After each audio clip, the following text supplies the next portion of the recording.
Pierre Ourcade, bonjour. Bonjour. Merci d'être avec nous. Vous êtes avocat spécialiste en droit international. J'ai besoin de comprendre, moi. D'abord, j'étais convaincu que ce blocage, il avait déjà été fait. Parce qu'a priori, on peut dire que ça arrive assez tardivement dans ce conflit qui est exposé dans les médias depuis très longtemps. Pourquoi est-ce qu'ils ne le font que maintenant? Est-ce que c'est logique? Oui, c'est cohérent que cette démarche judiciaire ait été intentée. Ce qu'il faut bien comprendre, c'est que les grosses sociétés américaines, en l'occurrence la Bank of America qui gère le trust ou les majors, ont horreur de ce qu'on appelle l'incertitude juridique ou l'incertitude judiciaire.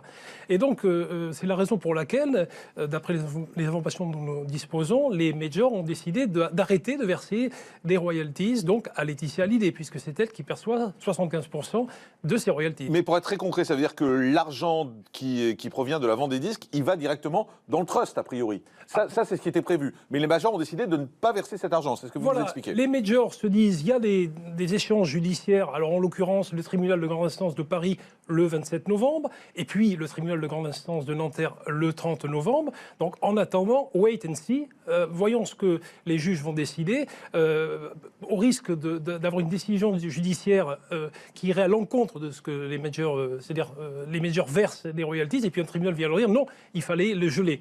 Donc, oui, donc elles ne veulent pas prendre de risques. Pour l'instant, on garde l'argent, et dès qu'on a une décision judiciaire officielle qui nous permet de savoir à qui et où on doit le verser, à ce moment-là, on le versera. Oui, absolument. Comme on l'a déjà évoqué sur votre plateau, le trust, c'est un véritable coffre-fort. Et à partir du moment où des biens ou des royalties sont intégrés dans le trust, c'est extrêmement compliqué de les faire sortir de ce trust. C'est vraiment ce coffre-fort qui correspond aux volontés de Johnny Hallyday. Il faut quand même s'en souvenir. C'est lui qui a décidé que les royalties, les biens allaient dans ce trust. On rappelle que c'était son testament, en effet. C'est dernière volonté. Mais une fois que c'est dans le trust, en effet, extrêmement compliqué de l'en faire sortir de ce coffre-fort. Oui, alors pardonnez-moi l'expression, mais tout ça est assez rock'n'roll, en effet. C'est clair, et ça tombe bien. Ça tombe bien. Oui, parce qu'à partir du moment où les biens et les royalties sont intégrés dans ce trust, ils n'ont plus de levier de négociation.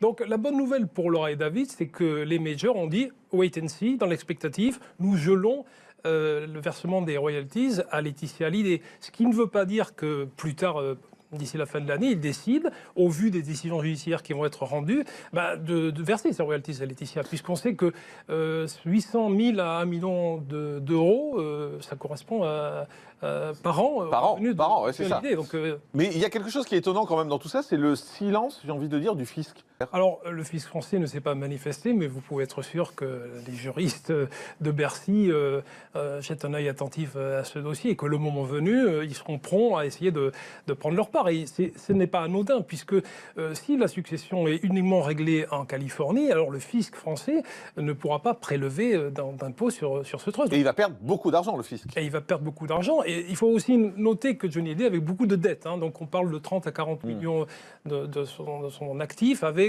à peu près 10 millions de dettes. Mais bien évidemment, Bercy surveille ça de près, même si Bercy ne s'est pas encore manifesté. Donc, maître, pour résumer les choses, c'est-à-dire que la prochaine étape maintenant, c'est le 27 novembre.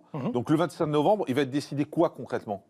Justement, le gel des royalties. Si c'est gelé ou pas? Si c'est gelé ou pas, puisque... C'est une décision qui se prend rapidement, on a la réponse dans la journée, dans le mois, Vraisemblablement rapidement, puisqu'une action référée, par définition, c'est une action en urgence. Donc, il est fort probable que le 27 novembre, le tribunal de grande instance de Paris rende sa décision.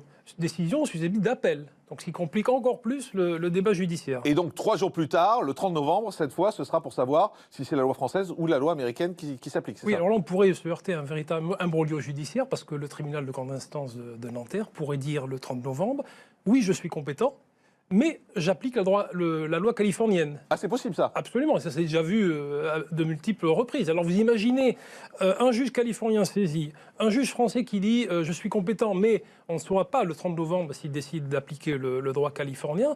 Alors là, on va sur des mois, voire des années de bataille. Bon, je pense qu'on n'a pas fini de vous avoir sur ce plateau. Merci, maître Pierre Ourcade.